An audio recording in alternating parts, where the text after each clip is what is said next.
Picture this. It's pitch black outside. You can't see your own hand in front of your face. Somewhere close by, something is moving through the grass and it can see you perfectly. For almost 2 million years, this wasn't a horror story. This was every single night of your ancestors' lives. Before fire, humans survived one of the most dangerous stretches in our entire evolutionary history, hunted from the ground and from the sky, with nothing but height and stillness to keep them alive. And the way they survived it explains more about your body today than you'd expect. Let's get the timeline straight first, because it's longer than most people assume. For years, scientists believed early humans started controlling fire around 1 million years ago at a site called Wonderwerk Cave in South Africa. But new research published in 2026 pushed that number back even further. Researchers found burned animal bones deep inside that same cave in a layer dated between 1.07 and 1.79 million years old. That means early Homo erectus may have lived without fire for the better part of 1 million extra years compared to what scientists used to assume. Put it this way, if human history were a single 24-hour day, fire wouldn't show up until almost 10 p.m. Everything before that, standing upright, raising children, surviving Africa's predators, happened without a single flame to protect anyone. And the predators waiting in that darkness weren't just the ones you're picturing. Early hominins shared the African landscape with lions,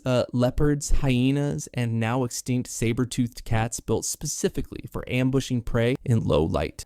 Fossil sites from this period are littered with hominin bones carrying tooth marks and puncture wounds. Our ancestors weren't at the top of the food chain back then. Most nights, they were simply trying not to become dinner. So how did they actually make it through the night? The same way every other primate on the savannah did. They climbed. Chimpanzees today build a brand new nest in the treetops every evening, woven out of branches and leaves, high enough that a leopard can't reach them. It isn't comfort, it's architecture built purely for survival. Most anthropologists believe early hominins did exactly the same thing for millions of years. No fire circle, no camp, no one keeping watch with a weapon, just height, stillness, and waiting for the sun to come back up. Many researchers also think group size mattered more than any individual's strength. A single set of eyes can't watch the dark in every direction at once, but a cluster of bodies packed close together, all listening, all half awake, gave the group a rough early warning system. Safety wasn't found in any one hominin being tough enough to fight off a predator. It was found in numbers, in staying close, and in never being the one who wandered off alone. But height wasn't a guarantee, and one fossil proves it beyond doubt. In 1924, a skull was discovered in South Africa belonging to a 3.5-year-old Australopithecus, a species that lived roughly 2 million years ago. Scientists call it the Taung Child. For decades, nobody could explain the strange marks on its skull. Then researchers compared it to monkey skulls killed by African crowned eagles, and the damage matched almost exactly. Small puncture marks around the eye sockets, the same pattern left when an eagle tears out a monkey's eyes to reach the brain. The Taung Child wasn't taken by a lion or a hyena. It was carried off by a bird. Predators before fire didn't just come from the grass. They came from directly above, and there was no defense against that at all. Even surviving the night was only half the problem, because without fire, there was also no cooking, and that shaped every single day. Not just every night. Raw meat and raw plants are hard on the body. You burn extra energy just breaking them down. Researchers studying wild chimpanzees found they spend somewhere around 5 to 6 hours a day chewing raw food. Compare that to modern humans eating cooked meals, where time and motion studies show we spend under 1 hour a day chewing. That's the quiet cost of a world without fire. Not just danger after dark, but hours of every single day lost to the simple act of eating. Primatologist Richard Wrangham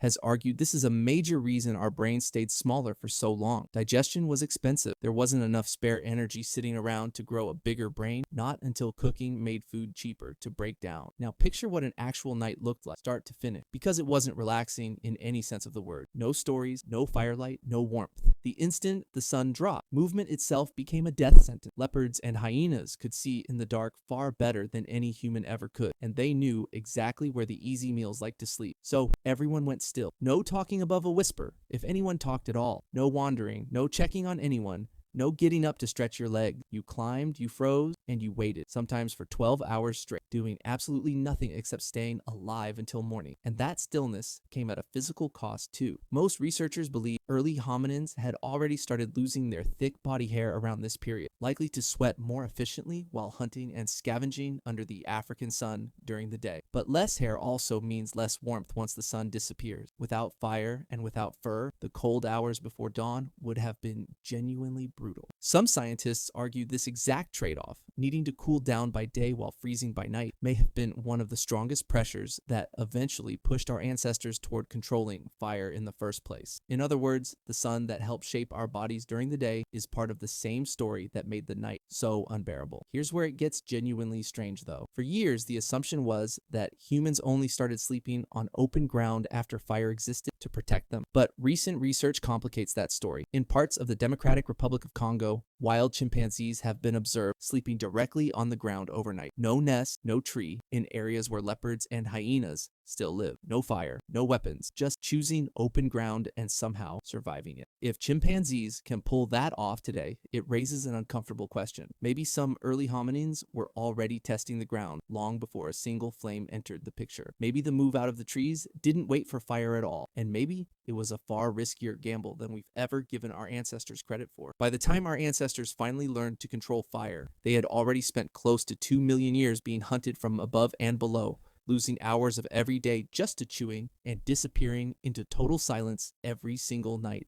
Fire didn't just keep them warm, it ended one of the longest, quietest struggles in our entire history. A struggle written into the size of our brains, the shape of our bodies, and the instinctive unease most of us still feel the moment the lights go out. So the next time the power cuts and the dark suddenly feels unsettling for no clear reason, that's not irrational. That's almost 2 million years of memory still sitting inside you waiting.